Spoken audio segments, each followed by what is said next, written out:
Liberty alum Megan Frazee loves teaching her players the skills she learned on her way to the WNBA. She says coaching these skills, though, that comes from her dad. You're catching it and then passing it back.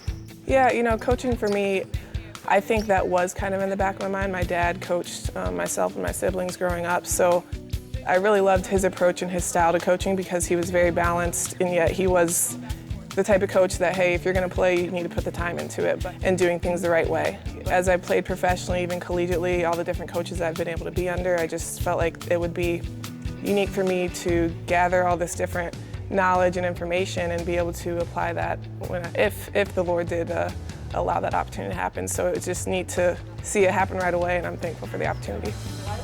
Well, it was kind of funny because I've been praying for a long time about what I needed for on staff, and we knew we had an opening. I had a short list of people that I was interested in, and Megan was not one of them, not because I wasn't interested, but because I just didn't know.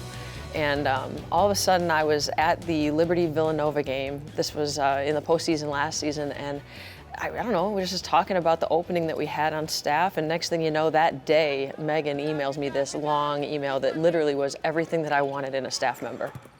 We ended up Skyping, and I mean, next thing you know, here she is. Megan's father had prepared her well. Before her adventure into coaching, Megan was one of the most successful players in Liberty basketball history. While in Lynchburg, she had a chance to play with her two sisters. Yes, triplets. After LU, Megan's success propelled her into professional basketball. So I spent 5 seasons professionally in Turkey, all different teams, and then 1 season in Israel and 1 in Poland, and then 2 in the WBA for the San Antonio Silverstars.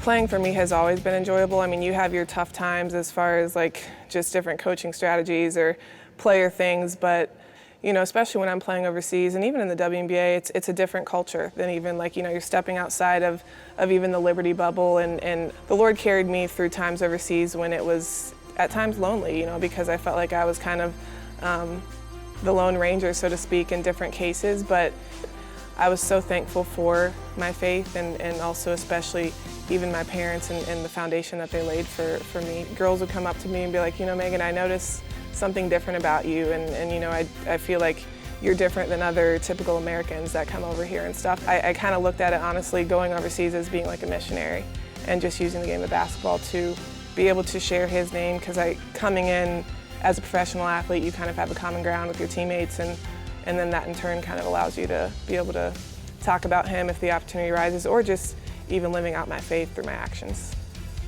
Megan's experiences both on the court and in her spiritual walk have now made her a perfect fit for the Valparaiso women's basketball team. You know, for me, I wanted somebody who has been in the game, obviously knows what Division I athletics is like, never dreamed it would be somebody who played professionally, you know, in the WNBA and overseas, and obviously a tremendous role model, and to top it all off, her faith in the Lord is just incredible. I'm blessed to have been able to experience that opportunity to play professionally, and now I feel like just being able to give back to these girls and share with them some of my experiences has been really enjoyable.